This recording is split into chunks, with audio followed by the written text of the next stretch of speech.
देखिए, आम आदमी पार्टी जिस रास्ते पर चल रही है, जिस बदलाव के रास्ते पे चल रही है, 75 साल में किसी पार्टी ने ये काम नहीं किया और ये बहुत संघर्षों का और कांटों भरा रास्ता है। ढेरों मुसीबतें हैं, सरकार पीछे पड़ जाती है, पुलिस पीछे पड़ जाती है, सीबीआई पीछे पड़ जाती है, ईडी पीछे पड़ जाती है।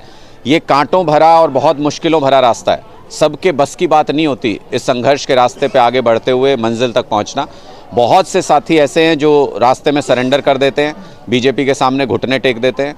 उनको उनका निर्णय मुबारक, लेकिन आम आदमी पार्टी के क्रांतिकारी सिपाही सर पे कफन बांध के निकले और तब तक इस लड़ाई को लड़ते रहेंगे जब तक हरियाणा में पूरी तरह से बदलाव नहीं आ जाता, हरियाणा के बच्चों का भविष्य सुरक्षित नहीं हो जाता, हरियाणा के किसानों का भविष्य सुनिश्चित नहीं हो जाता, हरियाणा की महिलाओं का सम्मान सुरक्षित नहीं हो जाता। तब तक हम लगातार इस संघर्ष को लड़ते रहेंगे और 2024 में पूरे बहुमत की, एक तरफा बहुमत की सरकार हरियाणा में बना के दिखाएंगे। कहीं ना कहीं लगता है अशोक तंवर की और पार्टी में कोई अच्छी नहीं बन पाई थी, इसलिए वो पार्टी छोड़ के गए। देखिए, क्या कारण है ये वो बताएंगे। मैं तो सिर्फ इतना बता सकता हूँ, आम आदमी पार्टी का एक तय मानक है कि कोई भी व्यक्ति हमारी पार्टी में इस संघर्ष में शामिल होने आता है, हम उसको पूरा मान सम्मान देते हैं, सर आँखों पर बिठाते हैं और उनको निवेदन करते हैं कि इस संघर्ष में हमारे साथ चलें। किसी दबाव में, किसी प्रेशर में, किसी लालच में, किसी लोभ में अगर कोई व्यक्ति संघर्ष को छोड़ के जाता है, ये तो आज़ादी की लड़ाई भी बहुत सारे लोग किसी न किसी लालच में छोड़ के चले जाते थे, लेकिन अंत में इतिहास ने उन्हीं को याद रखा जो इस आज़ादी की लड़ाई में शामिल हुए और जिन्होंने आज़ादी दिलवाई। इसी तरीके से जो इस बदलाव में अंत तक चलेगा, उसी के संघर्ष को दुनिया याद रखती है। आम आदमी पार्टी जो भी छोड़कर गया आज तक, मैं तो एक बात कहता हूँ एक सामान्य से उसमें कि जिसने छोड़ी आप उसके फूटे भाग। आज तक इतिहास उठा के देख लीजिए, जिसने आम आदमी पार्टी छोड़ी उसकी राजनीति छूट गई धीरे धीरे। क्योंकि आम आदमी पार्टी में गुटबाजी भी बता रहे हैं, कोई गुटबाजी है कहीं ना कहीं। मुझे नहीं लगता कि कोई पार्टी छोड़ने के बाद क्या बयान देता है, उस पर मैं ज़्यादा वक्तव्य उचित नहीं समझता। आम आदमी पार्टी में एक ही गुट है, वो अरविंद केजरीवाल जी का गुट है और उन्हीं के दिशा निर्देश पर पूरी पार्टी काम करती है। हम बहुत डिसिप्लिन्ड सोल्जर्स हैं, जिसको किसी पद का लालच नहीं, जिसको टिकट का लालच नहीं, ऐसे लोगों से मिल के आम आदमी पार्टी बनी है। गुट तो तब बनते हैं जब पदों के लालच हों, जब टिकटों के लालच हों, और अरविंद केजरीवाल जी तो हमेशा कहते हैं जिसको पद का लालच हो, टिकट का लालच हो, कल छोड़ता आज छोड़ के चला जाए।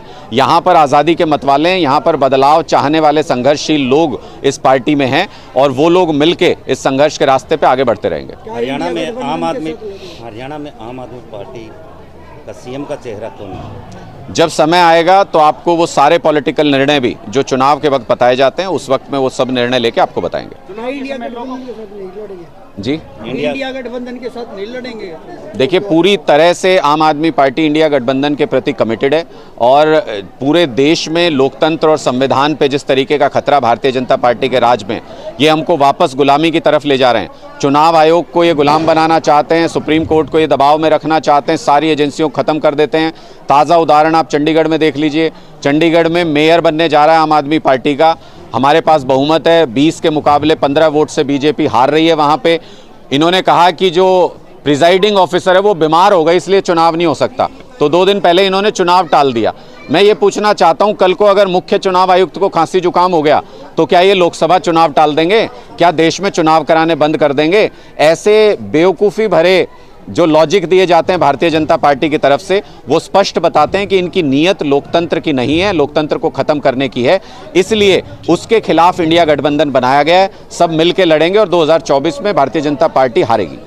लोकसभा चुनाव भी आप गठबंधन से ही लड़ेंगे? लोकसभा चुनाव के लिए ही इंडिया गठबंधन बनाया गया है, उसी के तहत इंडिया गठबंधन में सीट शेयरिंग पर अलग अलग राज्यों में बात हो रही है। जो भी फाइनल डिसीजन होगा, बहुत अच्छी पॉजिटिव बात चल रही है, जो भी फाइनल डिसीजन होगा आपको बताएंगे। हरियाणा में कितने सीट? मुझे लगता है कि अभी उसके बारे में कोऑर्डिनेशन कमेटी की 2 बैठकें हो चुकी हैं और आगे भी इस बारे में बातचीत होनी है।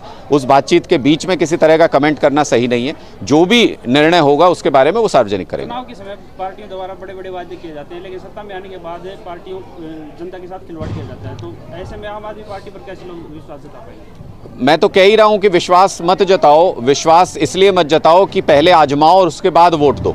आप दिल्ली में लोगों से पूछिए ना कि दिल्ली के लोगों ने क्यों पहले 28 सीट दी, फिर 67 सीट दी, फिर 62 सीट दी, क्यों बार बार दे रहे हैं इतनी सीटें दिल्ली के लोग?